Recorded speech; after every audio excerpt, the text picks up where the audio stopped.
वर्षों से कावड़ियों की सेवा देने के नाम पे पिछली सरकारों ने इस पूरी कार्य को भ्रष्टाचार का अड्डा बना दिया था।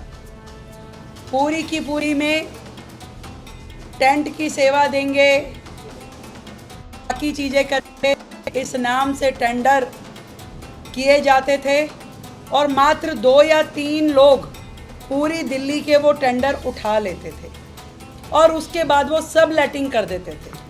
कई बार तो संस्थाओं को ये कह देते थे आप अपने आप करा लीजिए, हम आपको ये दे सकते हैं। यानी कि सरकार खर्चती थी 500 रुपये और नीचे जो लाभ था वो 100 रुपये का भी नहीं पहुंचता था।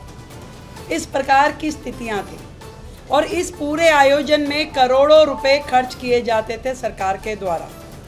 जनता तक वो लाभ पहुंचता नहीं था, सरकारें खर्चती थी।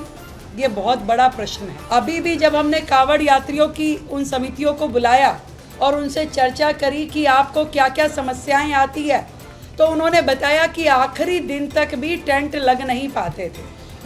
वाटर प्रूफिंग टेंट लगने में समय लगता था क्योंकि सरकार टेंडर करती थी, वो उठते नहीं थे या वो कम रेट पे जाते थे और पूरे उस प्रोसेस में जो कावड़ समितियां होती थी वो इंतज़ार करती रहती थी कि कब हमें ठेकेदार अलॉट होगा, कब हमारा काम शुरू होगा, कब ख़त्म होगा। और इस सारे के सारे प्रकरण में वो लोग इतना हैरेस हो जाते थे कि सरकार की जो कावड़ में दी हुई सहायता भी उनके लिए शून्य हो जाती। और इस पूरी प्रक्रिया को सुधारने के लिए कभी पिछली सरकारों के द्वारा कोई रिफॉर्म, कोई सजेशन जनता से लिए नहीं गए, कभी उस पर काम किया नहीं गया।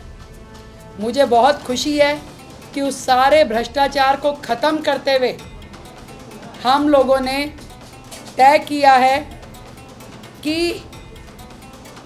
ये कावड़ यात्रा के दौरान शिव भक्तों की सेवा में जुटती हैं, उन्हें अब हम डायरेक्ट बेनिफिट ट्रांसफ़र करेंगे, जो कि पूरा का पूरा संस्था को सीधा पैसा जाएगा जो हम सहायता राशि दिल्ली सरकार देगी।